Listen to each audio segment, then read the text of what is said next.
Hi అండి. నమస్తే. Welcome to ఇల్లు వంటిల్లు. నేను ఈరోజు మీకు మా ఇంట్లో వారంతా కూడా చాలా ఇష్టంగా తిని all in one breakfast chutney చేసి చూపించబోతున్నాను. ఈ చట్నీ చేసుకోవడం కూడా చాలా ఈజీ. చాలా టేస్టీగా కూడా ఉంటుంది. మీ ఇంట్లో వారందరికి కూడా చాలా బాగా నచ్చుతుంది. ఈ వీడియోని స్కిప్ చేయకుండా చివరి వరకు చూసేసేయండి మరి. ముందుగా చట్నీ ప్రిపేర్ చేసుకోవడానికి ఒక మిక్సీ జార్‌లో ముందుగా వేయించి పెట్టుకున్న పల్లీలు హాఫ్ కప్పు పుట్నాల పప్పు, ఒక 4, 5 పచ్చిమిర్చి, మీ టేస్ట్‌కి తగినట్టు మీరు కాస్త ఎక్కువైనా వేసుకోవచ్చు.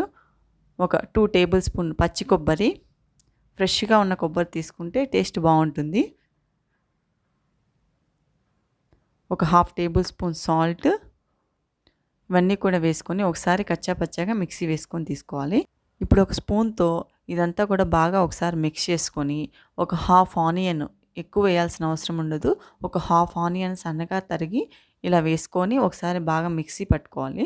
వాటర్ వేయకుండానే ఇదంతా ప్రాసెస్ అంతా కూడా చేసుకోవాలి. ఇలా ఒకసారి ఆనియన్ వేసి మిక్సీ పట్టుకున్న తర్వాత స్పూన్‌తో ఇలా ఒకసారి బాగా మిక్స్ చేసుకొని, ఇప్పుడు ఒక హాఫ్ గ్లాస్ వాటర్ వేసుకోవాలి.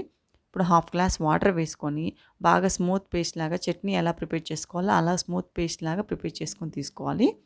చూడండి, ఇలా స్మూత్ పేస్ట్ లాగా రెడీ చేసేసుకొని తీసుకున్న తర్వాత ఒక బౌల్లోకి ట్రాన్స్ఫర్ చేసుకొని పక్కన పెట్టుకోవాలి. ముందుగా నేను చూపించినట్టు వాటర్ వేయకుండానే పల్లీలంతా కూడా ఒకసారి బాగా మిక్స్ చేసుకొని ప్రాసెస్ అయిన తర్వాత వాటర్ వేసుకొని మిక్సీ పట్టుకోవడం వల్ల చట్నీ టేస్ట్ చాలా బాగుంటుంది. ముందుగా వాటర్ వేశారంటే ఆనియన్ టేస్ట్ అంతా కూడా మిక్స్ అయిపోయి అంత టేస్ట్ అంత బాగోదు. కాబట్టి ప్రాసెస్ అంతా కూడా నేను చూపించినట్టు చేసుకోండి, టేస్ట్ సూపర్గా ఉంటుంది.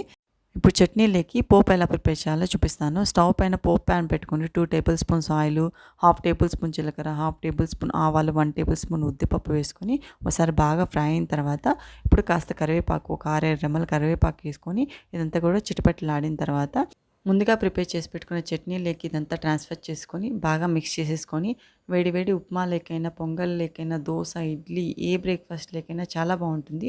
తప్పకుండా మీరు కూడా ఒకసారి ట్రై చేయండి. ఈ వీడియో కానీ మీకు నచ్చినట్లయితే లైక్ చేయండి, షేర్ చేయండి, సబ్స్క్రైబ్ చేసుకోవడం మాత్రం మర్చిపోవద్దండి. Thank you for watching.